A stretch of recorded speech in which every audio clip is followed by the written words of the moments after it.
Yeah, it's good. I'll record it too if I can. Yeah, that's cool. So I just kind of came up with because I read like what the requirements that she wanted. So I kind of came up with like 10 questions just so I could get a feel, and then I could put kind of like a little presentation paper together. Just with what you tell me. All right, no worries. So my first question that I came up with, it says, so I put, because obviously the reason why I wanted to do it on you, because you have the experience and the mindset of a former player, and then you got the coaching aspect to it. You know what I'm saying? So you've been in both sides of the ballpark. So my first question was, as a player, what did you do to mentally prepare yourself for games?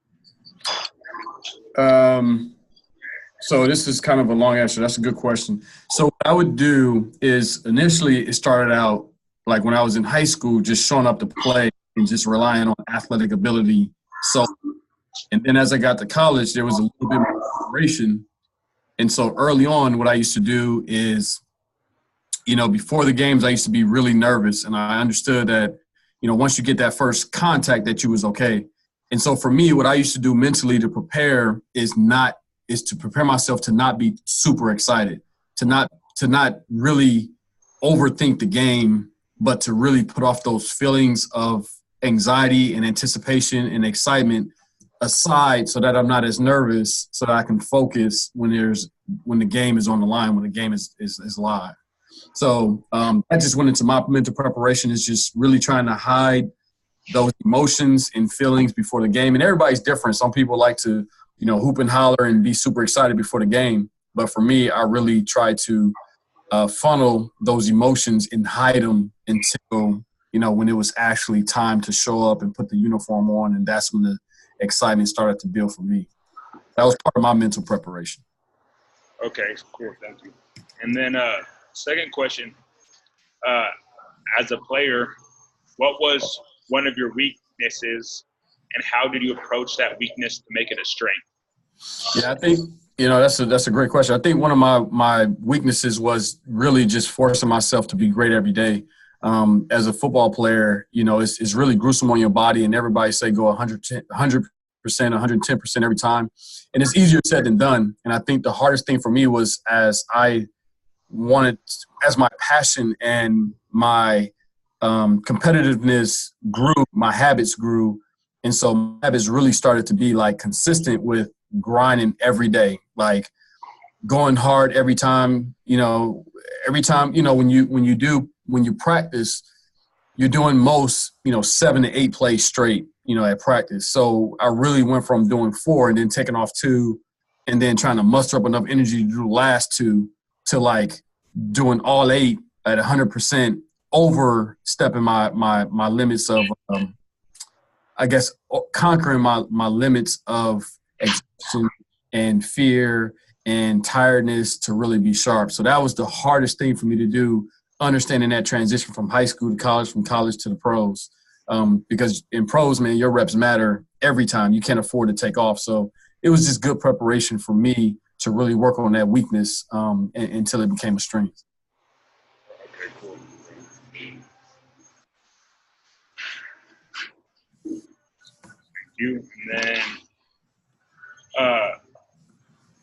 as a player, could you give me one of your own personal examples when you overcame a difficult challenge, whether it be on the field, at home, just something while you were an athlete, when you played the game that was like kind of like a roadblock in your path, and just how you kind of overcame it and what you did to overcome it? Yeah, I think really when you talk about the things that football does for you as far as life skills, how it prepares you for life after playing the game. I think one of the biggest things that was a challenge was making the ultimate sacrifice in college. Well, let me reverse, to make the ultimate challenge from, going from high school to college, because the ultimate sacrifice is when everybody's out having a good time and having a great social hour, even, spending time with your family. You got to sacrifice that time, man, and work on your craft and push yourself beyond the brinks of limitations. And so I learned that was a challenge for me because there was a lot of people who would say, oh, I'm with you. I'm going to join you on this day. We can do it together. And when it came to showing up at 7:30 in the morning, nobody was there. So you had to rely on self a lot. And I think that was a challenge for me, just to learn how to motivate myself on a consistent basis, and then making ultimate sacrifices that would take me away from, having a huge social life where I'm in the club or I'm out partying and drinking and doing all that type of stuff. And I never was a fan of that, but that was a challenge, just seeing everybody going home for the summer in college and me saying, you know what, I'm going to stay in the town at Ohio of 30,000 people where the minority percentage was less than 0.8%, and just work on my craft and grind to make myself better. So I think that was the biggest challenge, really, after, enduring all the things that I went through as a child, growing up, fatherless and, with a mom who was involved in drugs. So.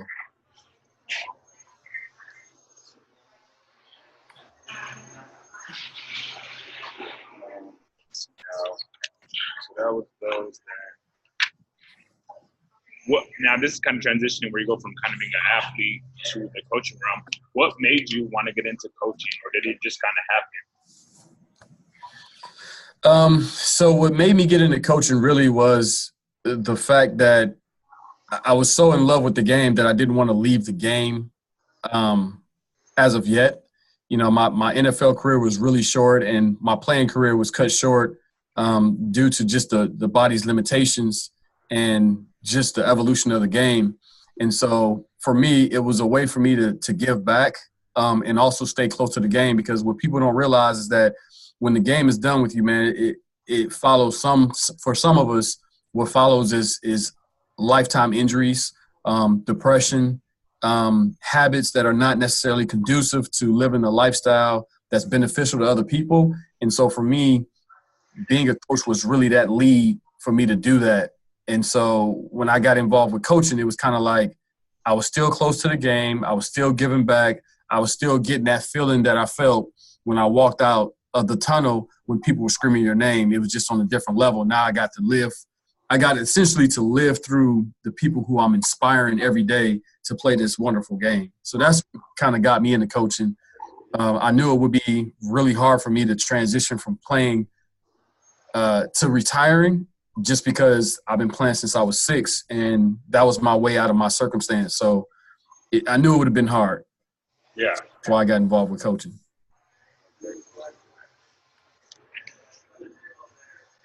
How has or did your mental approach from player to coach change? Was it a tough transition? That's a good question. I would say no, it wasn't hard because a lot of the efforts that I did and did not do, I was able to inspire other people to do more than what I did. So that's kind of like the level of coaching that a lot of people lack in our game now. They just preach the game and it's business and it's do your job and go home. But really, my angle was to take the same passion that I had as a player, that I pushed up on myself, and that I wish I could have pushed beyond for myself. I do that to other people. So it was easy for me to translate that, because I came from literally the bottom. Like, I'm not the biggest guy. I'm not the strongest guy. I'm not the fastest guy. But I worked endlessly and tirelessly to make sure that when people saw me, that they thought of me as that type of person, that I was faster than everybody, stronger than everybody, jump higher, smarter than everybody. But really, it was all work habit and ambition. And so that's what makes it easy for me as a player to coach, making that transition. Okay, cool.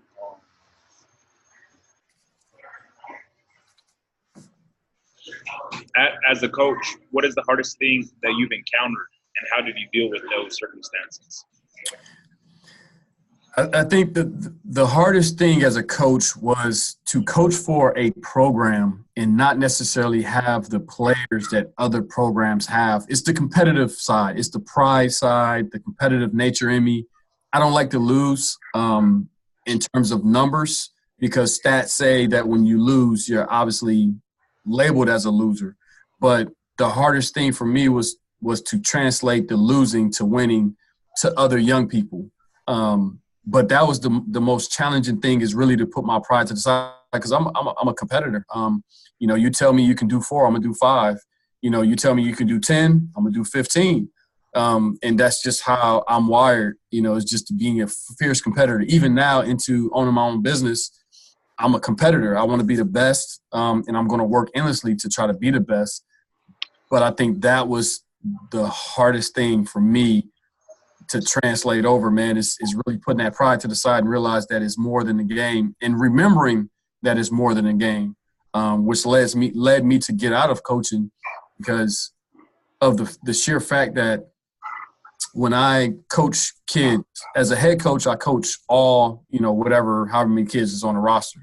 But as a position coach, I'm only coaching, 20 to 30 players at a time. Therefore, in my business now, I can reach thousands, you know, hundreds at a time. And so that right there is more gratifying, because now I'm leading a different coaching aspect. You know what I mean? I'm leading the coaching of life, basically. Yeah. Everybody reach their fullest potential.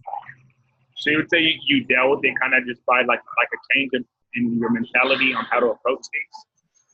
It does. You know, it changes it in the best way, because now I'm able to apply all the things that I learned from the game from a habitual standpoint, in repetitiveness and perfection. Now I can spill it over to my active business, or how I conduct myself in public, or, you know, how I conduct myself in my family, or just people in general. You know, I'm able to now, you know, transition and translate all the things that I learned into its true essence of wisdom at its finest.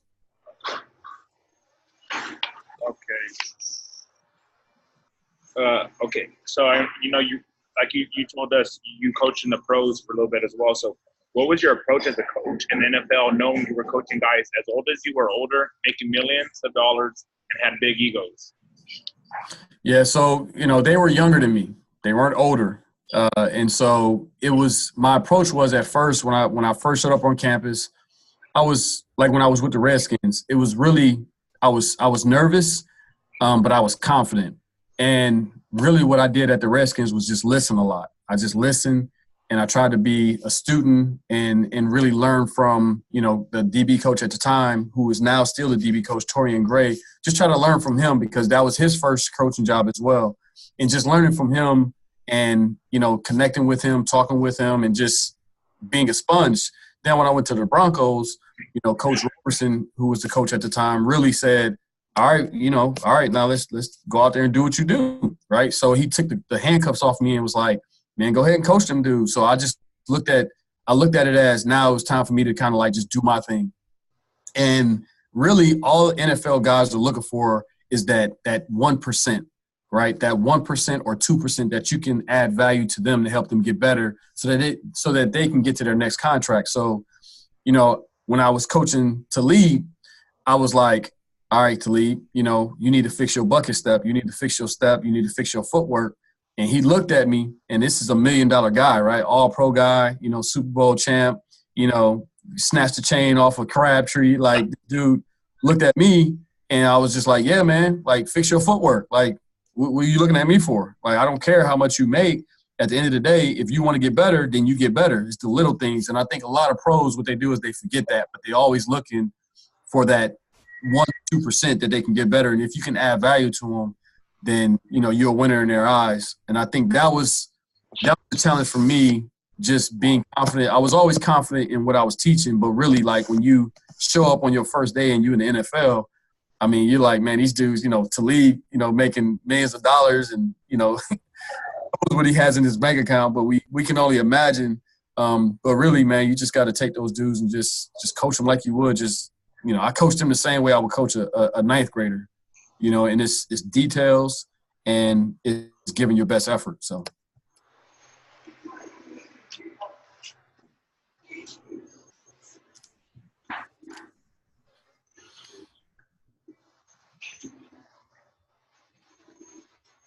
And then my next one, what was the biggest difference between coaching in the NFL to a big Division I program such as Stanford, if any? Oh, it was a big difference, man. One of the biggest differences in the NCAA, those players are trying to get to that level, so they're going to do whatever you ask them to do. If the defense is really complicated, as a coach, it's our job to make sure we teach them the right way, and it's their job to really learn it how we're teaching it. In the NFL, it's the opposite. You have the most complex system, but if those players don't get it, then they're going to revert to their best way because they're making money and they have to get to their next contract. So they may or may not listen to you. And that's really that's the real reality of the NFL. The good, my opinion, just being a professional athlete and coaching professional athletes and then coaching at the high school level and getting chances to coach at the NFL level, I just see it as players will do what you ask them to do if it benefits them. If it doesn't and it doesn't make sense to them and it doesn't help them get to their next level, then they won't listen to you, and they don't have to listen to you because essentially the players are making more than the coaches. So the franchise will get rid of the coach before they get rid of the player. Unless you're in an ideal situation like Bill Belichick, Yeah.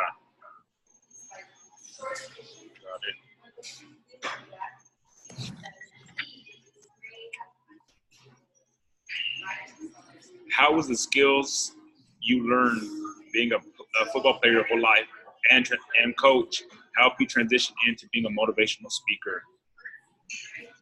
It for me, it comes quite natural for me. And for a lot of people, it doesn't come natural like that. But for me, when I was a player, I was super observant. Like I was never really very vocal. Especially like in Pop Warner, junior high school, in high school, I was never vocal, always led by actions, and I let other people do the hoorah, hoorah. Now, when I started in Pop Warner, we used to do this thing where we used to hit the pads and make these noises, and you had that one guy who was just really good at getting everybody to sound like one accord. And so I would just take mental notes, and I would watch people.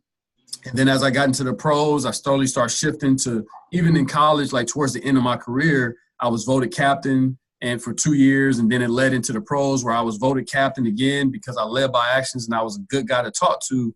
Well, how I think is very methodical. I think theory 100% of the time, theory and philosophy. That's how I think. And so for me, I took a class in college, and this was stimulated this kind of thought process is, one of the questions was asked was, what if God was this, or what if God did not do this? And I don't like playing with God in what if or the possibilities of not, but it started something with my thought process. And so once I started getting into playing and kind of meshing in how I play, how I think I should play, how I think other people should play, I was able to come up with these different thought processes in my brain, and it really was a no-brainer.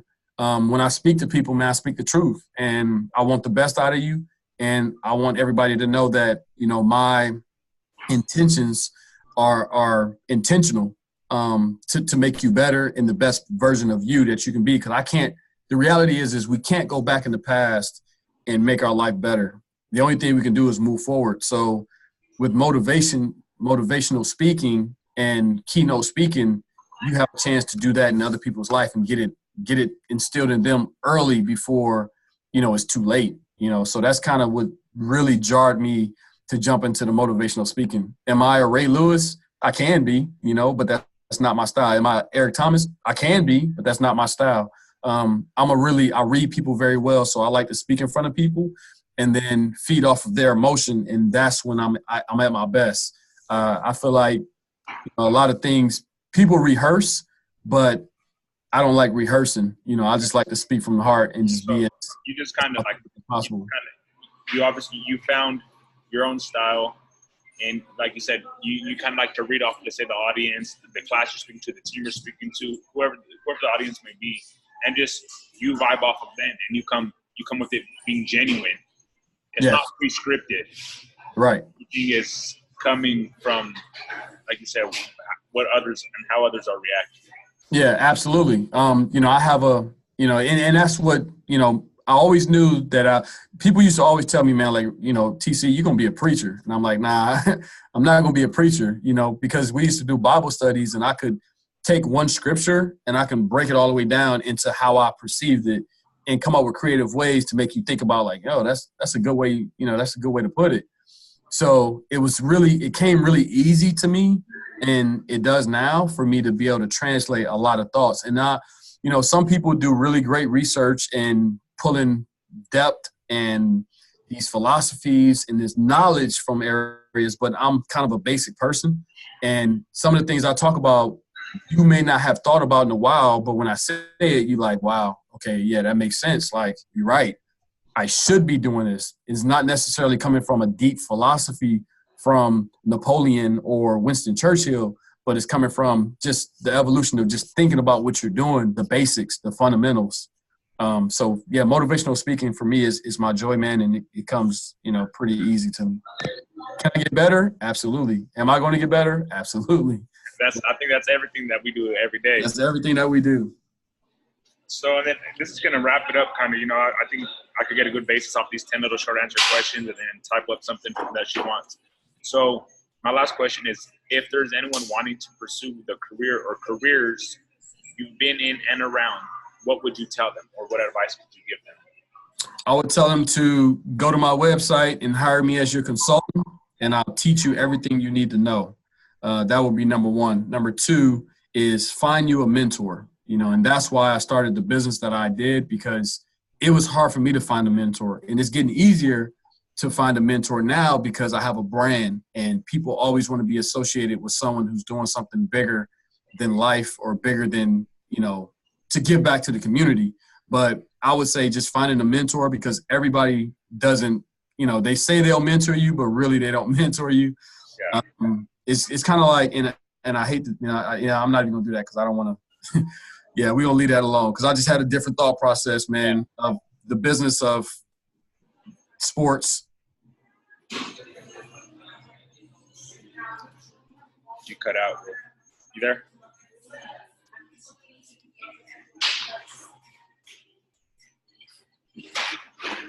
You there?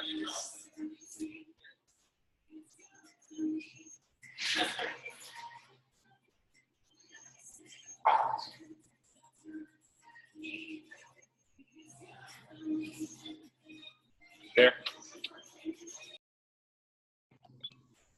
There you go. Okay, there we go. Okay, it's still recording? Yeah, it's still recording. It says it. Cool. Let me see. Yeah. Where am I at? Hold on. There we go. Okay, sorry about I don't know what happened. So you would say, what I got from you so far, find a mentor, a consultant, go to your website, build a brand, and when you build a brand, people believe in you, something bigger. Yeah, because our society is really it's coming in full cycle to where things are accessible, but you can't neglect hard work. I mean, nothing is going to be given to you. You got to. Some people strike oil, because it's basically a gimmick. You find something that can go viral, and now all of a sudden you're a millionaire. But for things that are worth it, man, you really have to work hard. And so the keys, man, is really just finding a mentor and finding someone who can help you get to that next level, and then reciprocate it, man. Like what we do as minorities, man, is we always try to get our own, and then we forget about everybody else, or we want what the next person have, and we want to just take or hate on the next person. When the reality is if we all lift each other up so that we can help create and innovate, then it'll all work out, man. It'll all just balance itself out, because if I'm a millionaire and I make you a millionaire and you make somebody else a millionaire, then we just made 3 millionaires. We just added value onto all 3 of us, and not just me who started it. You know what I'm saying? It's all of us built each other up. You know what I'm saying? So that's what I would say. That's how we build each other. I mean, and that's how we become stronger as a whole. Yeah. The country is not, the reality is the country is not black and white anymore. You know what I mean? It's not just all white. You know what I mean? It's a melting pot, man. And some diverse groups understand that it's all about helping each other. and others don't. And until we start the process now with our next generation, your generation, and other generations, man, it's going to be a continued cycle. So we got to break it, man. If we can help each other, man, then we help each other. You know, if you share my information to other people, now you help me build my name, I would never forget you. Yeah. You know me. Like, I tell people this all the time. Like, I have 1,000 followers on Instagram. I know every last follower. It's not just somebody who's just following me just to follow me. Like, I know my followers. And if I follow you back, yes, I have 1,000 followers that I follow back. I know them, right? It's not like I'm just following them just because they got some good stuff on there. No, I know them actually. So if I have 1,000 followers and I sell one book, and I sell that one book for $20, and all 1,000 of the people who I actually follow buy my book, who has that just helped? Me. And who did I just help? You. Because now it's like, yeah, you know, I know Brandon, right? And Brandon took a picture with me with an autographed picture of my book. So it's like, yeah, I know him personally. Like, that adds value. You know what I'm saying? It continues the value of process, man. So I would say whoever listens to this video, whoever you come in contact with, man, the more people that listen to this and share this and add value to the person, the better. That's what it's all about, man. Just adding value. Yes, sir. Yeah, so, yeah, I like that. I think you gave me